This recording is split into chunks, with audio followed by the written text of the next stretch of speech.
Lockdown के बीच अगर भूकंप आ जाए तो क्या करें? ये सवाल इस हफ्ते की शुरुआत में खूब पूछा गया। इसके पीछे वजह थी दिल्ली में 12 और 13 मार्च को 24 घंटे के भीतर आए 2 भूकंप। दोनों बार भूकंप का केंद्र ईस्ट दिल्ली था।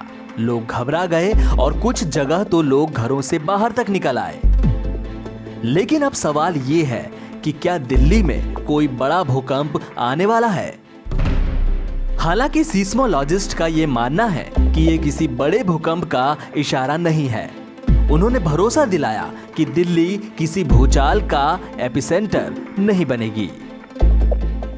नेशनल सेंटर फॉर सीस्मोलॉजी के हेड जे.एल. गौतम ने टाइम्स ऑफ इंडिया को दिए इंटरव्यू में बताया कि दोनों भूकंप फॉल्ट लाइन प्रेशर की वजह से आए, ऐसा नहीं लगता। उन्होंने कहा कि इन लोकल और कम तीव्रता वाले भूकंपों के लिए फॉल्ट लाइन की जरूरत नहीं है। धरातल के नीचे छोटे मोटे एडजस्टमेंट होते रहते हैं और इससे कभी कभी झटके भी महसूस होते हैं। बड़े भूकंप फॉल्ट लाइन के किनारे आते हैं। गौतम ने कहा कि दिल्ली नहीं बल्कि हिमालयन बेल्ट को भी भूकंप से ज्यादा खतरा है। उन्होंने कहा कि हिंदू कुश से अरुणाचल प्रदेश तक जाने वाले रेंज में ही बड़े भूकंप आते हैं। दिल्ली से ये पहाड़ 200 से 250 किलोमीटर दूर है और दिल्ली का एपिसेंटर बनना मुश्किल है। पृथ्वी विज्ञान मंत्रालय की एक स्टडी बताती है कि यमुना के मैदानों को भूकंप से ज्यादा खतरा है।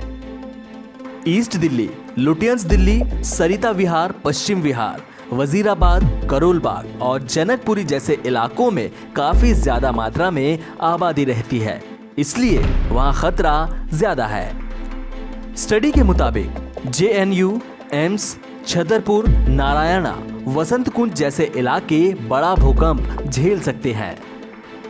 दिल्ली में जो नई इमारतें बनी हैं, वे 6 से 6.6 तीव्रता के भूकंप को झेल सकती हैं।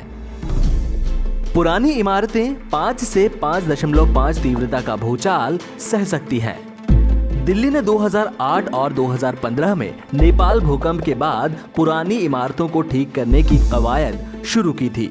दिल्ली सचिवालय, दिल्ली पुलिस और पीडब्ल्यूडी हेडक्वार्टर्स, विकास भवन, गुरु तेग बहादुर अस्पताल की इमारत को मजबूत किया गया। लोग इसलिए भी डरे हुए हैं क्योंकि वैज्ञानिक हिमालय में तगड़ा भूकंप आने की चेतावनी दे चुके हैं। साल 2018 में Jawaharlal Nehru centre for advanced scientific research Bengaluru की एक स्टडी में कहा गया था कि हिमालय में 8.5 या उससे अधिक तीव्रता का भूकंप आएगा। स्टडी में यह पता चला कि साल 1315 और 1440 के बीच एक बड़ा भूकंप इस इलाके में आया था। तब से हिमालय का इलाका शांत है, मगर उस पर अब धीरे धीरे दबाव बढ़ रहा है, जिसकी वजह से भूकंप आने की संभावना है।